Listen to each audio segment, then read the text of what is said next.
হাতে মোবাইল নেই, কিন্তু কানে হাত দিয়ে ঘন্টার পর ঘন্টা কথা বলে যাচ্ছেন সৌদি ফেরত মানসিক ভারসাম্যহীন প্রবাসী সালেহ চৌধুরী। মাত্র ৩১ বছর বয়সী এই তরুণ বলতে পারছেন না নিজের নাম ঠিকানা কিছুই। শনিবার দিবাগত রাত ১টা ৩৫ সৌদি এয়ারলাইন্সের একটি ফ্লাইটে ঢাকায় এসেছেন এই রেমিটেন্স যোদ্ধা। কিন্তু সম্পূর্ণ খালি হাতে ফেরা এই যুবকের কাছে ছিল না পাসপোর্ট, ভিসা, কিছুই। বিমানবন্দরে তাকে উদ্দেশ্যহীন ঘোরাফেরা করতে দেখে জিজ্ঞাসাবাদ করেন এপিবিএন সদস্যরা। এ সময় নাম পরিচয় জানতে চাইলে তিনি কোনো তথ্যই দিতে পারেননি। তবে টিকিট যাচাই করে জানা যায় তার নাম সালেহ চৌধুরী। তিনি মানসিকভাবে অসুস্থ বুঝতে পেরে তাকে ব্র্যাক মাইগ্রেশন ওয়েলফেয়ার সেন্টারের কাছে পাঠিয়ে দেয় এপিবিএন। সালেহ চৌধুরীকে নিজেদের আশ্রয়ে রেখে বিভিন্ন গণমাধ্যম ও সামাজিক যোগাযোগ মাধ্যমে তার ছবি প্রকাশ করে পরিবারের সন্ধানে নামে ব্র্যাক টিম। ফেসবুকে সেই প্রচারণা দেখে সালেহ চৌধুরীকে নিতে এসেছেন তার ভাইও, কিন্তু তিনি চিনতে পারছেন না তার নিজের ভাইকেও। ঢাকা বিমানবন্দরে পৌঁছার পরে তার চলাফেরা, কথাবার্তায় অসঙ্গতি দেখার পরে তাকে চিহ্নিত করে হচ্ছে এয়ারপোর্ট অ্যাভিয়েশন সিকিউরিটির ভাইরা, এবং তারা চিহ্নিত করার পরে তার কাছ থেকে তথ্য জানতে চাই, কিন্তু তার কথার সাথে হচ্ছে সে তার নাম ছাড়া কোনো কিছু বলতে পারে নাই, এবং সে মানসিক অসুস্থ হওয়ার কারণে আমরা ধারণা করছি বা এয়ারপোর্ট কর্তৃপক্ষ ধারণা করছে সে হচ্ছে যে ওই দেশের কোনো ডিপোর্টেশন ক্যাম্পে বা জেলখানায় ছিল, যার কারণে তার কাছে কোনো পাসপোর্ট ছিল না এবং ট্রাভেল পাসটা তো ইমিগ্রেশন রেখে দিয়েছিল। তো যখন কোনো তার ঠিকানা, পরিবারের কোনো খোঁজ পাচ্ছিল না বা কোনো চিহ্নিত করতে পারছে না তার গ্রাম কোথায়, তখন তারা নিরাপদ হচ্ছে যে পরিবার খুঁজে নিরাপদে হস্তান্তরের জন্য আমাদের ব্র্যাকের কাছে হচ্ছে যে হস্তান্তর করে। এরপরে আসার পর আমরাও চেষ্টা করেছি, আমাদের সাইকোসোশ্যাল কাউন্সিলর বা আমাদের এক্সপার্টরা যারা আছে তারাও তার সঙ্গে সালেহ ভাইয়ের সঙ্গে বসছে, কিন্তু কোনোভাবে তার পরিবারের আমরা সন্ধান মিলাইতে পারি নাই বা তিনি বলতে পারে নাই। এক পর্যায়ে আমরা হচ্ছে যে সোশ্যাল মিডিয়া বা বিভিন্ন গণমাধ্যমে আমরা বিষয়টি জানাই, তার ছবি সহ প্রচার করলে আজকের রাত্রি বা গত রাত্রি রাত 12টার দিকে একজন লেবানন থেকে সে শনাক্ত করে যে সে তার হচ্ছে কাজিন হয় বা চাচাতো ভাই। তার সূত্র ধরি তার পরিবারকে আমরা খুঁজে পাই এবং তিনি বড় ভাই আছে।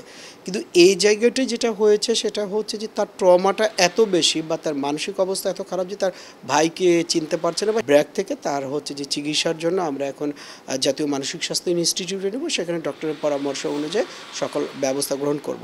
সালেহ চৌধুরীর বড় ভাই জানান ২০১৪ সালে ১৩ লাখ টাকা খরচ করে সৌদি আরব গিয়েছিলেন ১৮ বছর বয়সী সালেহ, কিন্তু সেখানে গিয়ে তেমন আয় করতে না পারায় হতাশ ছিলেন তিনি। বিদেশ যেতে করা ঋণ পরিশোধের আগেই সড়ক দুর্ঘটনার শিকার হন তিনি। এই ঘটনায় জেল জরিমানার মুখোমুখি হলে মানসিক ভারসাম্য হারিয়ে ফেলেন সালেহ চৌধুরী। কালকে আমরা ওই ফেসবুকে আমার চাচাতো ভাই ও লেবানন থেকে ও দেখছে যে মুন্না, আমাদের ডাক নাম হচ্ছে মুন্না, যে ঢাকা এয়ারপোর্টে ও আসছে আর কি। আমাদের সাথে যোগাযোগ নেই, ১-১.৫ বছর ২ বছর এরকম হবে আর কি। শুনছিলাম ওইখানে ওই মানে জেলখানাতে মনে হয় আছে। তারপরে ও শেষ পর্যন্ত আমাদের বুঞ্জামার কাছে ছিল, ওইখান থেকে আবার হঠাৎ করে ও মানসিক চাপের কারণে ও ওইখান থেকে বের হয়ে গেছে। বের হয়ে আপনার মেইন যে প্রবলেমটা ওর আপনার ওইখানে রেন্টে কার গাড়ি নিয়ে ওখানে ড্রাইভ করতো, এবং ওই শুনছি যে ওখানে একটা অ্যাক্সিডেন্টও করছে। ওখানে অ্যাক্সিডেন্ট করার পর থেকে ওইখানে একটু ওই যে এখান থেকে গাড়িটা নিয়েছিল ওইখানে আপনার ওই অনেক টাকা জরিমানা আসছে, প্রায় ৩০-৪০ হাজার টাকা। ওইটা নিয়ে একটু টেনশন করতে করতে টাকাটা কীভাবে দিবে ওইটা নিয়ে বেশি একটু টেনশন করছে, বেশি টেনশন ওইটা নিয়ে করতে করতে এটা টাকাটা দিতে পারে না। ওখানে আবার জেলখানায় নিয়ে গেছে, ওইখান থেকে ওর মানে ওর মাথায় একটু চাপটা পড়ছে আর কি। বৈধভাবে গিয়েছিল, কিন্তু লাস্ট পর্যায়ে অবৈধ হয়ে গেছিল। ওইগুলা কোম্পানিতে ছিল, কোম্পানি ঠিকভাবে বেতন দিত না, তারপরে ফ্রি ভিসায় আবার আয়সা গাড়ির ড্রাইভিং করছে, এগুলো অ্যাক্সিডেন্ট হয়েছে। দেশে এখনো সালেহ চৌধুরীর অনেক ঋণ আছে জানিয়ে মানসিক ভারসাম্যহীন ছোট ভাইয়ের ভবিষ্যৎ নিয়ে শঙ্কার কথাও তুলে ধরেন তার বড় ভাই। দেশে ঋণ আছে অনেক, যাওয়ার টাকা শোধ করে অল্প কিছু ইনকাম করছে, কিন্তু ওইখানে খরচ হয়ে গেছে, দেশের টাকা পাঠাতে পারে না। ১০ লক্ষ টাকা ওই সময় ভিসায় খরচ হয়েছিল, তারপরে আকামা করা লাগছে, আবার ভিসা ট্রান্সফার করা হয়েছে অনেক, প্রায় 13 লক্ষ টাকার মতন ওই সময় খরচ হয়ে গেছে। এখন ওর তো একটা চিকিৎসা করতে হবে আর কি, চিকিৎসা করা এটা একটু দরকার। এখন আমিও যে ওনাদের যে সংস্থা ব্র্যাক লার্নিং যে একটা সংস্থা, এটার মাধ্যমে আমরা এখানে ওনাদের এখানে তত্ত্বাবধানে আছে এটা আর কি। এখন আমরা যদি প্রাথমিক কোনো চিকিৎসা করে নিয়ে যেতে পারি।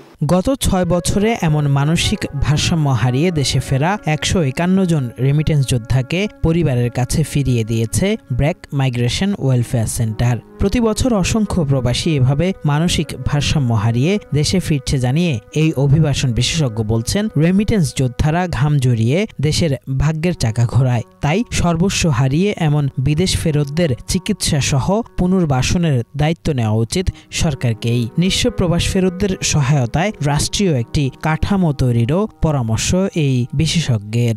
আমরা নিজেরাই ব্র্যাক গত 6 বছরে আমরা 151 জন এই ধরনের মানসিক ভারসাম্যহীনকে আমরা পরিবারে ফিরিয়ে দিয়েছি।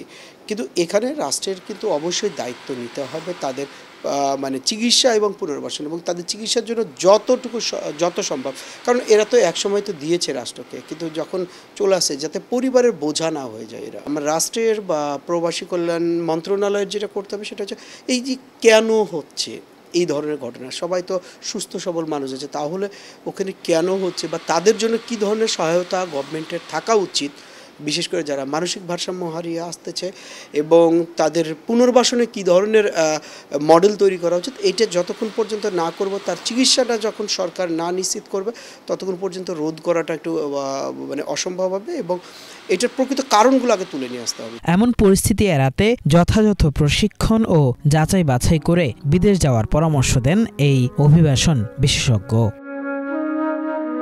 কিফায়াত শাকিল, বাংলা ভিশন, ঢাকা।